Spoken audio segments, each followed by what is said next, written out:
Nitrogen actually इसमें 5 तरह के ऑक्साइड्स देती है, लेकिन यहाँ पर हमने नाइट्रोजन के सिर्फ 2 ही तरह के ऑक्साइड्स को डिस्कस करना है, nitrogen monoxide and nitrogen dioxide, NO and NO2। Nitrogen monoxide और नाइट्रोजन डाइऑक्साइड को कलेक्टिवली नॉक्स कहा जाता है एज अ पोल्यूटेंट्स जब हम उनको डिस्कस करते हैं। तो अभी हमने क्या देखा कि ऑक्साइड्स ऑफ नाइट्रोजन में नाइट्रोजन के 5 तरह के ऑक्साइड्स होते हैं, लेकिन उनमें से सिर्फ 2 तरह के ऑक्साइड्स को इस लेक्चर के अंदर डिस्कस किया जाएगा, nitrogen monoxide and nitrogen dioxide, and collectively these are known as NOx। Nitrogen monoxide और नाइट्रोजन डाइऑक्साइड्स, इनके सोर्सेज क्या हैं, किस तरीके से एनवायरनमेंट के अंदर ये ऐड होते हैं। तो सोर्सेज अगर हम इनके देखें, पहला सोर्स है इसका कंबशन ऑफ कोल। कोल की कंबशन से नाइट्रोजन मोनोऑक्साइड उसमें से रिलीज होता है, नाइट्रोजन मोनोऑक्साइड वहाँ से रिलीज होकर एनवायरनमेंट में हमारे एटमॉस्फेयर के अंदर एमिट होती है। इसके अलावा ऑयल की बर्निंग से, ऑयल को कंबशन, उसकी कंबशन से, और नेचुरल गैस की कंबशन से, क्योंकि नेचुरल गैस में ज़्यादातर जो मेजर पार्ट होता है नेचुरल गैस का वो मीथेन गैस होती है, और इसके अलावा और भी बहुत सारी हाइड्रोकार्बन्स मुख्तलिफ तरह के और बहुत सी तरह की गैसेस उसके अंदर मौजूद होती हैं।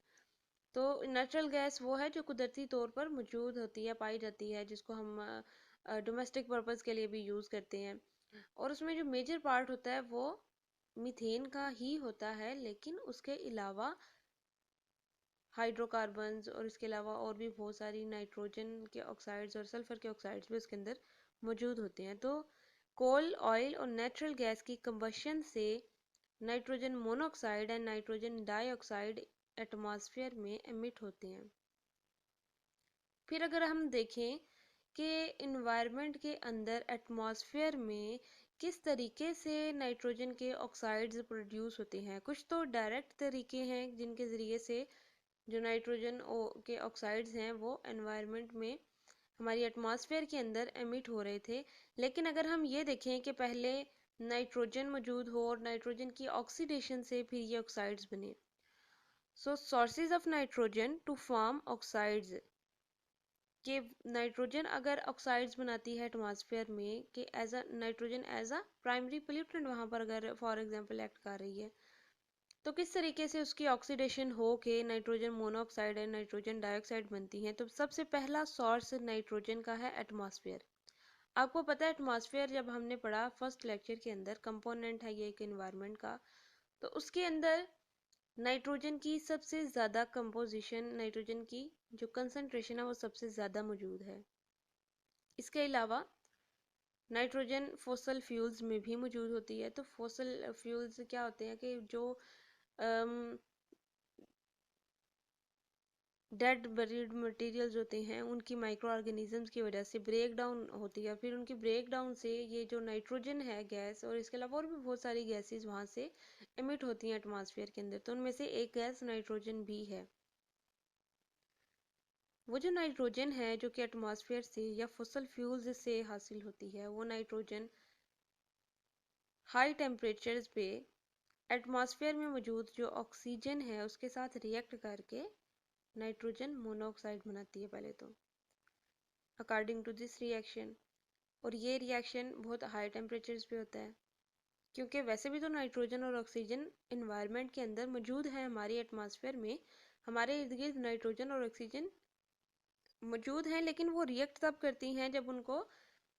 स्पेसिफिक टेम्परेचर मिलता है, एलिवेटेड टेम्परेचर्स, हाई टेम्परेचर्स मिलते हैं, तब वो रिएक्ट करती हैं। फर्दर ये जो नाइट्रोजन मोनोऑक्साइड है that is a primary pollutant,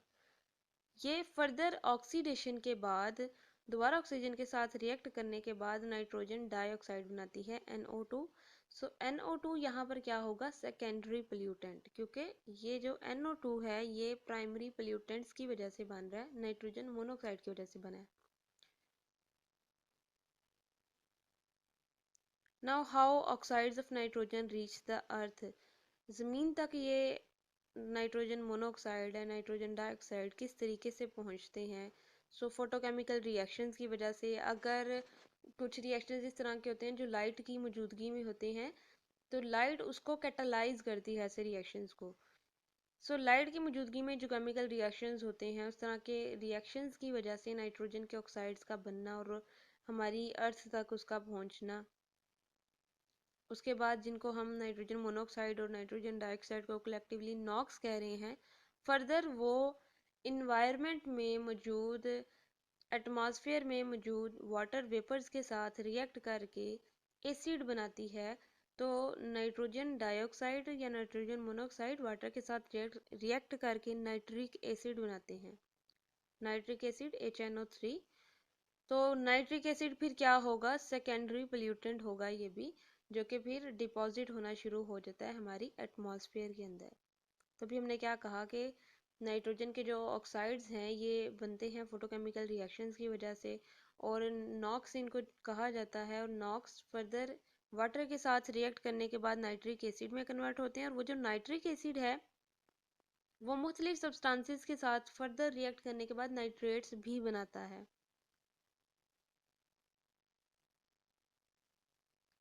second third point है आगे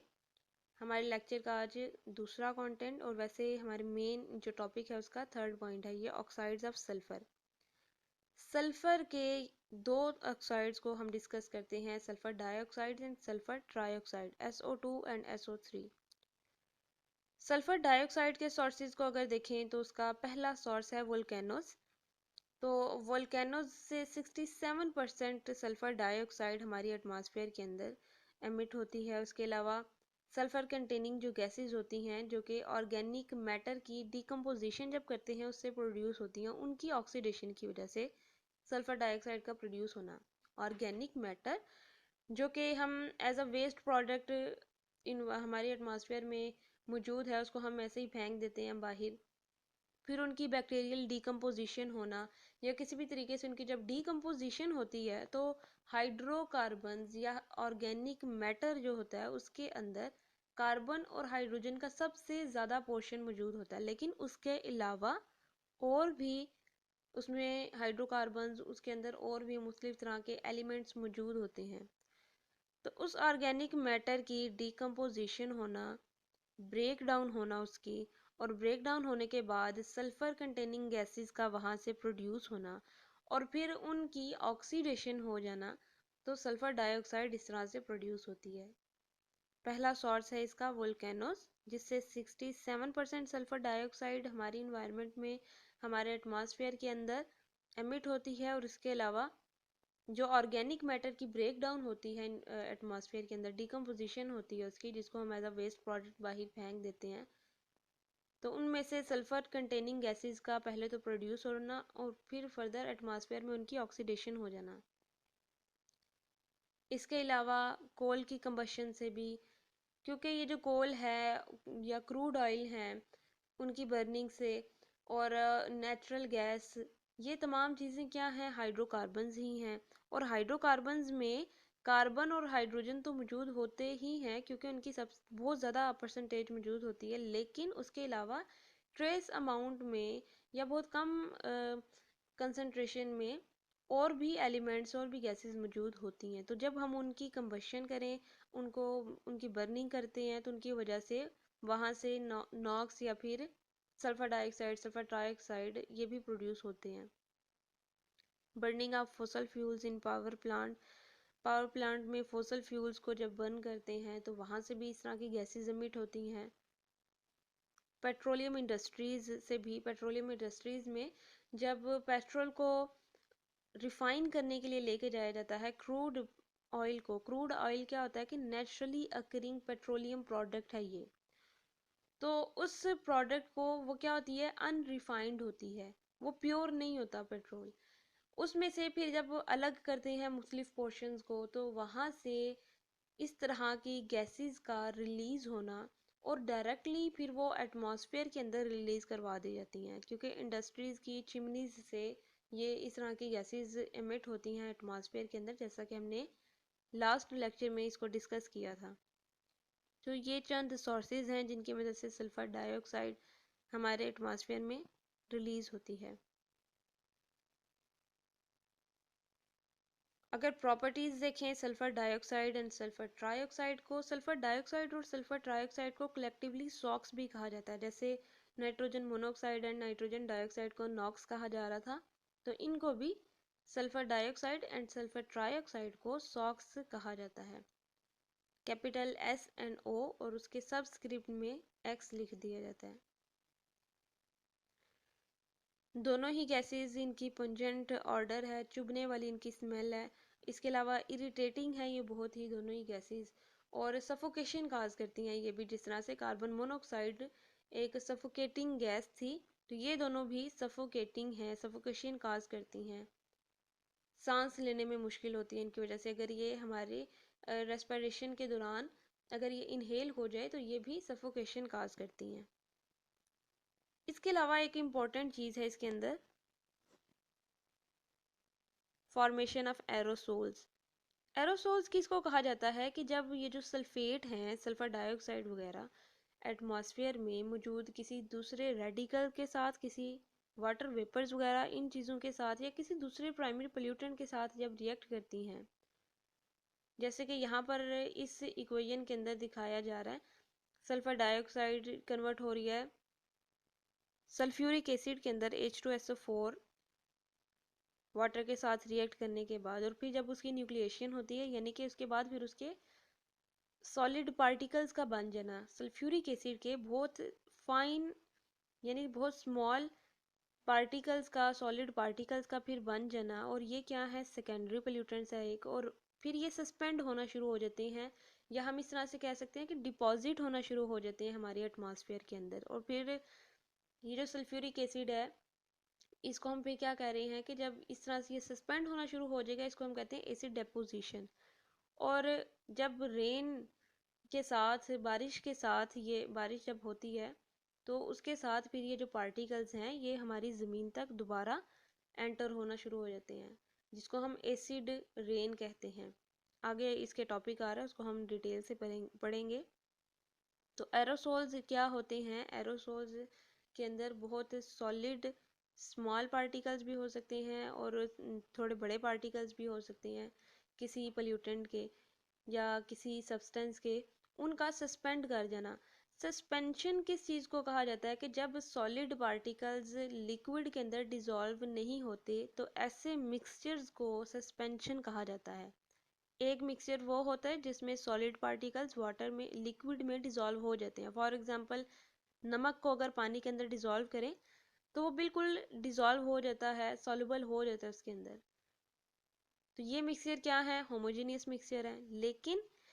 ऐसा मिक्सचर जो कि हेट्रोजीनियस हो, जिसमें जो सॉलिड पार्टिकल्स हैं वो लिक्विड के अंदर डिसॉल्व तो नहीं होते, लेकिन वो उनकी सस्पेंशन बन जाती है कि जैसे ही हम उनको अगर रख दें तो वो नीचे बैठना शुरू हो जाते हैं, और अगर उठा के उनको हिलाना शुरू कर दें तो वो पूरे जो लिक्विड है उसके अंदर डिस्ट्रीब्यूट हो जाते हैं। ऐसी चीज़ को हम एरोसोल कह रहे हैं अगर वो एटमॉस्फेयर में बन रही है हमारे। इस तरह के पार्टिकल्स अगर एटमॉस्फेयर में सस्पेंड होना शुरू हो जाए तो उनको हम एरोसोल कह रहे हैं। और ये भी काफ़ी डैमेजिंग है। इसके जो डेंजरस इफ़ेक्ट्स हैं उनमें से एक तो एसिड रेन है, इसके अलावा स्किन को ख़राब करते हैं ये, और इस तरह की बहुत सारी डिजीज़ ये काज करते हैं। एरोसोल सफोकेशन भी काज करते हैं इसके अलावा।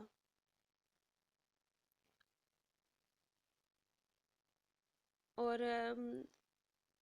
इफ़ेक्ट्स ऑफ एरोसोल में अगर हम देखें तो इट काज रेस्पिरेटरी ट्रबल, क्योंकि सफोकेशन जब हम बोल रहे हैं कि ये काज करती है, तो इसका मतलब क्या हुआ कि जब हम रेस्पिरेशन का अमल हो रहा होता है, जब इनहेल कर रहे हैं हम ऑक्सीजन को, तो उसके साथ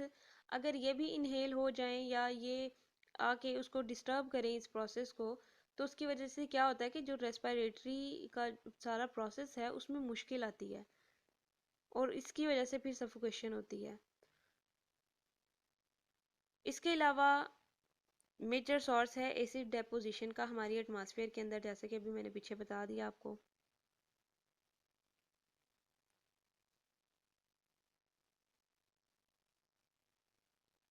लास्ट पॉइंट है हमारे मेन टॉपिक एयर पोल्यूशन का, हाइड्रोकार्बन्स। और इसके अलावा हमारे लेक्चर का भी ये लास्ट टॉपिक है, हाइड्रोकार्बन्स। हाइड्रोकार्बन्स ऐसे कंपाउंड्स को कहा जाता है जो कि मुश्तमिल होते हैं कार्बन और हाइड्रोजन पे, और we can say that compounds of carbon and hydrogen hydrocarbons कहलाते हैं। और इसके अलावा भी, जैसे भी पीछे भी कहा, कि दूसरे एलिमेंट्स भी मौजूद हो सकते हैं, ऑक्सीजन, सल्फर, नाइट्रोजन, सिलिकॉन वगैरह, लेकिन उनकी जो परसेंटेज है वो बहुत कम होती है, इसलिए हम इनको मोस्टली क्या कहते हैं, compounds of carbon and hydrogen. Natural sources अगर इनके देखें तो नेचुरल सोर्सेज में आ जाता है emitted by different trees and plants, मुख्तलिफ ट्रीज और प्लांट्स से एमिट होते हैं हाइड्रोकार्बन्स हमारी एटमॉस्फेयर के अंदर। वो वाले हाइड्रोकार्बन्स एमिट होंगे जो कि वोलाटाइल होते हैं, जिनके जो आप कह लें कि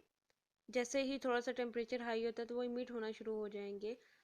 लेकिन जो ज़रा स्टेबल होते हैं उनकी एमिशन नहीं होती एटमॉस्फेयर में। तो पहला सोर्स हमने क्या बताया, ट्रीज एंड प्लांट्स, क्योंकि ट्रीज और जो प्लांट्स हैं ऑर्गेनिक मटेरियल्स हैं, वो भी तो ऑर्गेनिक बेस्ड ही हैं, इसलिए वहाँ से इनका जो पहला सोर्स बनता है वो ट्रीज और प्लांट्स हैं। पैडी फील्ड्स यानी चावल के जो खेत हैं, वहाँ से भी हाइड्रोकार्बन्स की एमिशन होती है एटमॉस्फेयर के अंदर। इसके अलावा anaerobic decomposition of organic matter by bacteria, organic matter की माइक्रो ऑर्गेनिज्म की मौजूदगी में डिकम्पोजिशन, उनकी ब्रेकडाउन होना, और उसकी वजह से जो हमारे हाइड्रोकार्बन्स हैं उनका उनकी वजह से और दूसरी गैसेस का हमारे इन्वायरमेंट में ऐड होना। जैसे कि यहाँ पर है, ये एक ऑर्गेनिक कंपाउंड है,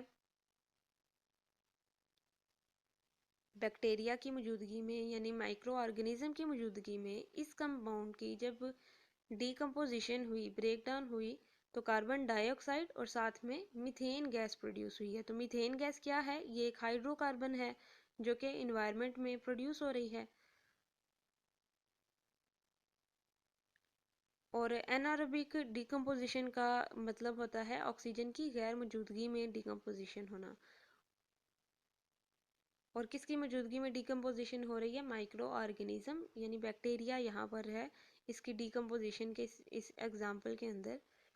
और इसके अलावा डोमेस्टिक एनिमल भी एक बहुत बड़ा सोर्स होते हैं मीथेन गैस की प्रोडक्शन का, मीथेन गैस की इन्वायरमेंट में एमिशन का।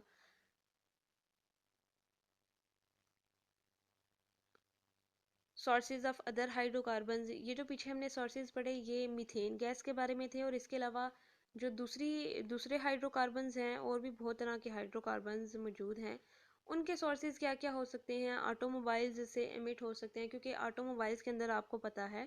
कि ऑर्गेनिक मटेरियल ही यूज़ किया जाता है, जो फ्यूल यूज़ किया जाता है वो भी ऑर्गेनिक बेस्ड ही होता है, और उनकी बर्निंग से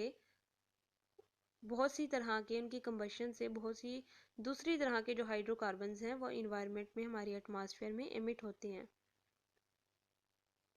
इसके अलावा कोल इसका बहुत बड़ा सोर्स है, कोल की कंबशन से वुड, इंसिनरेटर्स आपके इस चैप्टर के लास्ट पे ये टॉपिक है जिसको हम काफ़ी डिटेल से पढ़ेंगे। तो यहाँ पर शॉर्ट में आपको बता देती हूँ कि इंसिनरेटर्स क्या होता है कि ये जो वेस्ट है जो हम घर से बाहर फेंक देते हैं सारा, इस सारे वेस्ट को लेके जाया जाता है और फिर इसकी बर्निंग की जाती है, कंबशन की जाती है, और मुख्तलिफ प्रोसेस से इसको गुजारा जाता है। वो प्रोसेस क्या हैं इनको हम काफ़ी डिटेल से पढ़ेंगे लास्ट पे। तो जब इनकी बर्निंग की जाती है तो बर्निंग की वजह से वहाँ से मुख्तलिफ गैसेस रिलीज़ होती हैं, और वो जो गैसेस भी रिलीज़ होती हैं जाहिर सी बात है उनको मैनेज करने का कोई ख़ास प्रोसेस नहीं होता, उनको डायरेक्टली फिर एनवायरनमेंट में एटमॉस्फेयर के अंदर एमिट करवा दिया जाता है, उनको एटमॉस्फेयर के अंदर रिलीज़ करवा दिया जाता है। इंसिनरेटर्स के अंदर जितने भी वेस्ट प्रोडक्ट्स होते हैं उनको जलाया जाता है, और इस तरह से जलाया जाता है कि वो वेस्ट प्रोडक्ट का जो वॉल्यूम है सिर्फ वही कम होता है, लेकिन इसके अलावा दूसरी तरह की पोल्यूशन इससे भी होती है। और उससे क्या होता है कि जो गैसेस उस बर्निंग प्रोसेस की वजह से वहाँ से रिलीज़ होती हैं उनको डायरेक्टली एटमॉस्फेयर में एमिट करवा दिया जाता है। सॉल्वेंट एवेपोरेटर्स लैब के अंदर यूज़ किए जाते हैं, और इसके अलावा बहुत सी इंडस्ट्रीज़ या बहुत सी जगहों पे इनको यूज़ किया जाता है जब हम किसी सैंपल के साथ डील कर रहे हों और उस सैंपल को हमने उसके अंदर किसी भी तरह का जो प्रोसेस करने के बाद उसको लाया गया है और कोई सॉल्वेंट का अगर मॉलिक्यूल या सॉल्वेंट की कुछ अमाउंट उसके अंदर रह जाती है तो सॉल्वेंट एवेपोरेटर्स क्या करते हैं कि उसमें से उस सॉल्वेंट के पोर्शन को एवेपोरेट करवा देते हैं। अब वो जो सॉल्वेंट के पोर्शन को एवेपोरेट करवाते हैं वो एज अ वेपर्स वहाँ से एवेपोरेशन होती है, वो वेपर्स भी डायरेक्टली एटमॉस्फेयर में ऐड हो जाते हैं।